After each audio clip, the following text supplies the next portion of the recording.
25 చదువుదాం. శ్రీ సాయినాథాయ నమః. శ్రీ సాయి సచ్చరిత్రము 25వ అధ్యాయం.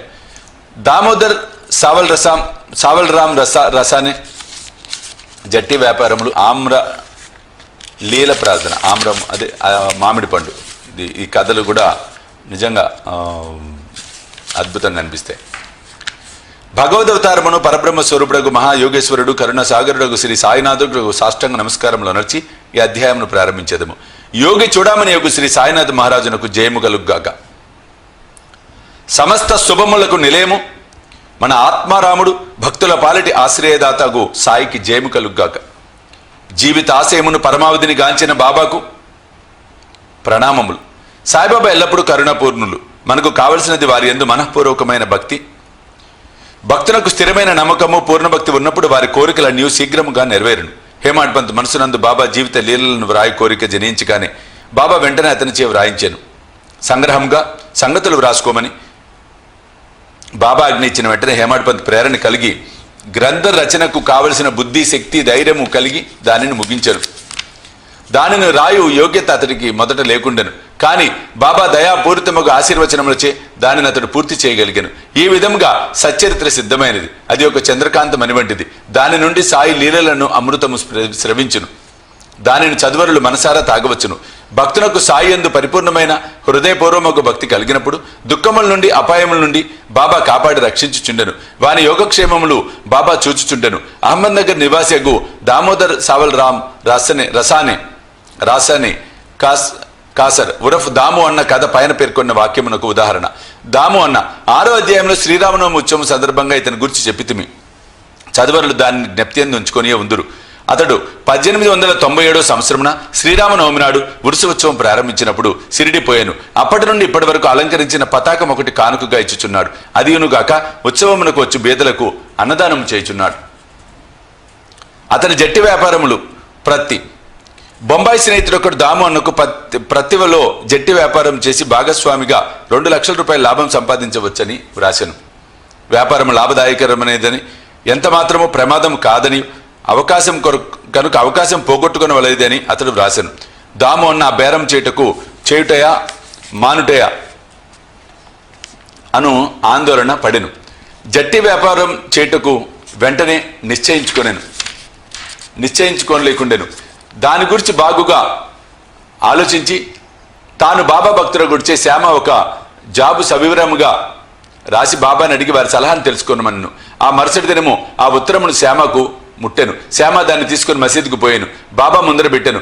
బాబా ఆ కాగితం ఏమైనా అడిగాను. సమాచారం ఏమనను. శ్యామ అహ్మద్నగర్ నుండి దాము అన్న ఏదో కనుగొనుటకు రాశాను అనెను. బాబా ఇట్లనెను, ఏమి రాయిచున్నాడు, ఏమి ఎత్తు వేయుచున్నాడు. భగవంతుడిచ్చిన దానితో సంతృష్టి చెందక ఆకాశమునకు ఎగుర ప్రయత్నించుచున్నట్లున్నది. వాని ఉత్తరము చదువుము అన్నాడు. బాబా చెప్పినది ఆ ఉత్తరంలో గల సమాచారమని. శ్యామ, దేవా, నీవిక్కడనే ప్రశాంతంగా కూర్చొని భక్తులను ఆందోళన పాలు చేసేదవు. వారు వ్యాకులగుటచే వారిని ఇచ్చటికి ఈడ్చుకొని వచ్చేదవు. కొందరిని ప్రత్యక్షముగా కొందరిని లేఖ రూపకముగా తెచ్చేదవు. ఉత్తరంలోని సంగతులు తెలిసి నన్నేలా చదవమని బలవంత పెట్టుచున్నావు అనెను. బాబా, ఓ శ్యామ, దయచేసి చదువుము. నా నోటికి వచ్చినది నేను మాట్లాడేదను. నన్ను విశ్వసించేవారెవరు అనెను. అప్పుడు శ్యామ ఉత్తరమును చదివాను. బాబా జాగ్రత్తగా విని కనికరంతో తనను, సేటుకు పిచ్చెక్కినది, అతని గృహమందే లోటు లేదని వ్రాయము. తనకు ఉన్న సొగము రొట్టెతో సంతృష్టి చెందమని వ్రాయము. లక్షలు ఆర్జించుటకు ఆయాస పడవద్దని చెప్పుము. శ్యామ జవాబు పంపాను. దాని కొరకు ఆతురతతో దాము అన్న కనిపెట్టుకుని ఉండెను. జాబు చదువుకొని అతడు తన ఆశ అంతయు అడియాస అయినది అనుకునేను. కానీ స్వయంగా వచ్చి మాట్లాడుటకు ఉత్తరము వ్రాయుటకు భేదం కలదని శ్యామ వ్రాయిడిచే తానే స్వయంగా సిరిడి వెళ్ళి బాబాతో స్వయంగా మాట్లాడవలను అనుకున్నాను. అందుచే సిరిడి వెళ్ళాను. బాబాకు నమస్కరించాను. బాబా పాదములు ఒత్తుచూ కూర్చుండెను. అతనికి బాబాను బహిరంగముగా జట్టి వ్యాపారం గురించి అడుగుటకు ధైర్యం చాలుకుండెను. బాబా సహాయపడినచో వ్యాపారంలో కొంత భాగం బాబాకి ఇచ్చినచో బాగుండును అనుకున్నాను. ఇట్లు రహస్యంగా దాము అన్న తన మనస్సున అనుకున్నాను. బాబాకు తెలియనిదేమీ లేదు. అరచేత ఉన్న ఉసిరికాయ వలె భూత భవిష్యత్ వర్తమానములు కూడా బాబా తెలిసినవారు. బిడ్డకు తీపి వస్తువులు కావలేను, కానీ తల్లి చేదు మాత్రలు ఇచ్చును. తీపి వస్తువులు ఆరోగ్యమును చెర్చును, చేదు మాత్రలు ఆరోగ్యమును వృద్ధి చేయును. తల్లి తన బిడ్డ యొక్క మేలును కాంక్షించి బుజ్జగించి చేదు మాత్రలే ఇచ్చును. బాబా దయగల తల్లి వంటి వారు, తన భక్తుల భవిష్యత్ వర్తమానముల లాభముల గురించి బాగా తెలిసిన వారు. దాము అన్న మనసును కనిపెట్టి బాబా ఇట్లనెను, ప్రపంచ విషయములలో తగులు కొనుటకు నాకు ఇష్టం లేదు. బాబా యొక్క అసమ్మతి గ్రహించి దాము అన్న ఆ పని మానుకొనెను. ధాన్యముల బేరము పిమ్మట దాము అన్న ధాన్యము వ్యాపారం చేయి తలబెట్టెను. ఈ ఆలోచన కూడా బాబా గ్రహించి, నీవు 5 సేర్ల చొప్పున కొని 7 సేర్ల చొప్పున అమ్మవలసి వచ్చును, కనుక ఈ వ్యాపారము కూడా మానుకొనుము అనెను. కొన్నాళ్ళ వరకు ధాన్యము ధర హెచ్చుగా ఉండెను. కానీ ఒక మాసము 2 మాసములు వర్షములు విశేషముగా కురిసెను. ధరలు హఠాత్తుగా పడిపోయాను. ధాన్యములు నిల్వ చేసిన వారు నష్టపోయారు. ఈ దురదృష్టం నుండి దాము అన్న కాపాడబడెను. ప్రతి జట్టి వ్యాపారం కూడా కూలిపోయాను. ఆ దళారి ఇంకొక వర్తకుని సహాయంతో వ్యాపారం చేశాను. ముదుపు పెట్టిన వారికి గొప్ప నష్టం వచ్చాను. దాము అన్నకు బాబా ఎందుకు నమ్మకం హెచ్చాను. బాబా మహాసమాధి చెంది వరకు వారికి నిజమైన భక్తుడుగా ఉండెను. వారి మహాసమాధి పిమ్మటి కూడా ఇప్పటి వరకు భక్తితో ఉన్నాడు. ఆమ్రలీల మామిడి పండ్ల చమత్కారం. ఒకనాడు 300 మామిడి పండ్ల పార్సిల్ వచ్చాను. రాలేయను మామలతుదారు గోవా నుంచి శ్యామ పేరున పండ్లను బాబాకు పంపాను. అది తెరిచినప్పటికీ పండ్లన్నీ బాగా ఉండెను. అది శ్యామ స్వాధీనంలో పెట్టింది. అందులో 4 పండ్లు మాత్రమే బాబా కొలంబాలో పెట్టాను. ఈ 4 దాము అన్నాకు అవి అక్కడనే ఉండవలేను. దాము అన్నకు 2 భార్యలు కలరు, కానీ సంతానం లేదు. అనేక జ్యోతిష్కులను సంప్రదించను. అతను కూడా జ్యోతిష్యమును కొంతవరకు చదివను. తన జాతకంలో దుష్టగ్రహ ప్రభావం ఉండుడిచే అతనికి సంతాన అవకాశం లేదనుకోనెను. కానీ అతనికి బాబా యందు మిక్కిలి నమ్మకం కలదు. మామిడి పండ్లు అందిన 2 గంటలకు అతడు షిరిడీ చేరి బాబాకు నమస్కరించుటకు పోగా బాబా ఇట్లనెను, అందరూ మామిడి పండ్ల వైపు చూచుచున్నారు, కానీ అవి దాము కొరకు ఉంచినవి, కావున అవి దామియా తిని చావలను. దాము ఈ మాటలు విని భయపడెను. కానీ మహల్సాపతి దాన్ని ఇట్లు సమర్థించెను, చావు అనేది అహంకారంను గురించి, దాన్ని బాబా యందు చంపుట ఒక ఆశీర్వచనము. బాబా అతనితో ఇట్లనెను, నీవు తినవద్దు, నీ చిన్న భార్యకిమ్ము. ఈ ఆమ్రలీల ఆమెకు 4 కొడుకులను 4 కుమార్తెలను ప్రసాదించును. దాము ఆ ప్రకారమే చేశాను. కొంతకాలమునకు బాబా మాటలు నిజమాయను, జ్యోతిష్కుని మాటలు ఉత్తమాయను. బాబా మాటలు వారి సమాధికి పూర్వమే కాక ఇప్పుడు కూడా వారి మహత్యమును స్థాపించుచున్నవి. బాబా ఇట్లనెను, సమాధి చెందినప్పటికీ నా సమాధిలోంచి నా ఎముకలు మాట్లాడును. అవి మీకు ధైర్యమును విశ్వాసమును కలిగించును. మనపూర్వకముగా నన్ను శరణుజొచ్చిన వారితో నా సమాధి కూడా మాట్లాడును. వారి వెన్నంటి కదులును. నేను మీ వద్ద ఉండునేమో అని మీరు ఆందోళన పడవద్దు. నా ఎముకలు మాట్లాడుచు మీ క్షేమమును కనుగొనుచుండును. ఎల్లప్పుడూ నన్నే జ్ఞప్తియందు ఉంచుకొనుడు. నా యందే మనఃపూర్వకముగను హృదయపూర్వకముగను నమ్మకముంచుడు. అప్పుడే మీరు మిక్కిలి మేలు పొందెదరు. హేమాడ్పంతి అధ్యాయం ఒక ప్రార్థనతో ముగించుచున్నాడు. ఓ సాయి సద్గురు, భక్తుల కోరికలు నెరవేర్చు కల్పవృక్షమా, మీ పాదములను మేమన్నటికీ మరవకుందుముగాక. మీ పాదములను ఎప్పుడూ చూచుచుండెదముగాక. ఈ సంసారమున చావు పుట్టుకలచే మిక్కిలి బాధపడుచుంటుమి. ఈ చావు పుట్టుకల నుంచి మమ్ము తప్పించుము.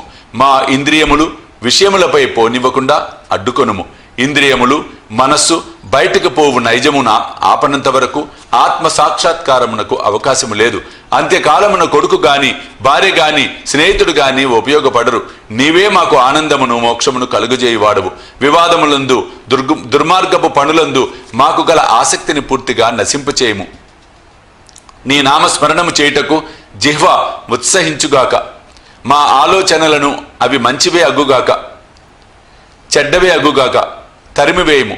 మా గృహములను శరీరమును మరచునట్లు చేయుము. ఈ అహంకారమును నిర్మూలింపుము. నీ నామమే ఎల్లప్పుడూ జ్ఞప్తియందుంచున్నట్లుగా చేయుము. తక్కిన వస్తువులన్నింటినీ మరచునట్లు చేయము. మన చాంచల్యమును తీసివేయము. దానిని స్థిరముగా ప్రశాంతముగా ఉంచుము.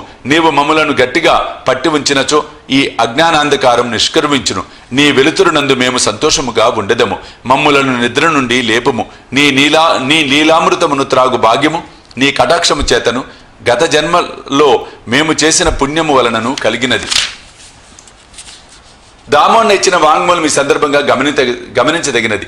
ఒకనాడు అనేక మందితో నేను కూడా బాబా పాదముల వద్ద కూర్చొని ఉన్నప్పుడు నా మనసు 2 సంశయములు కలిగాను. ఈ రెంటిని బాబాను ఈ విధంగా జవాబిచ్చాను. సాయిబాబా వద్ద అనేక మంది గుమిగూడుచున్నారు కదా, వారందరూ బాబా వలన మేలు పొందెదరా? బాబా ఇట్లనెను, మామిడి చెట్ల వైపు పూత పూసి ఉన్నప్పుడు చూడుము.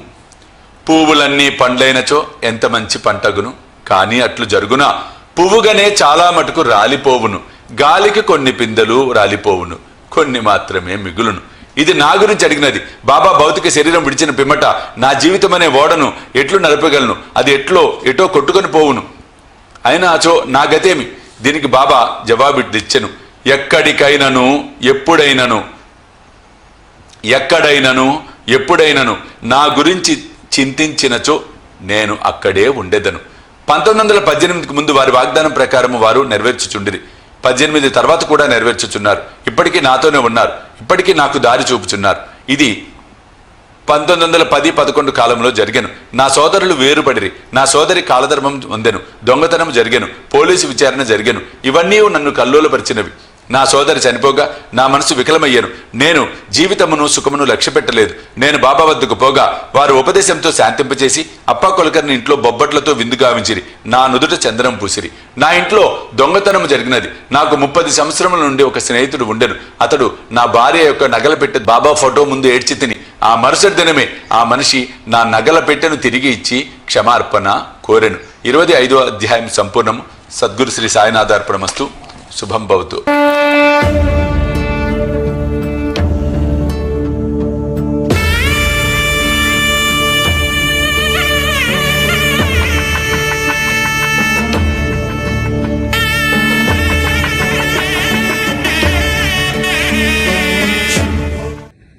సాయి దివ్య రక్ష కవచ యంత్రానికి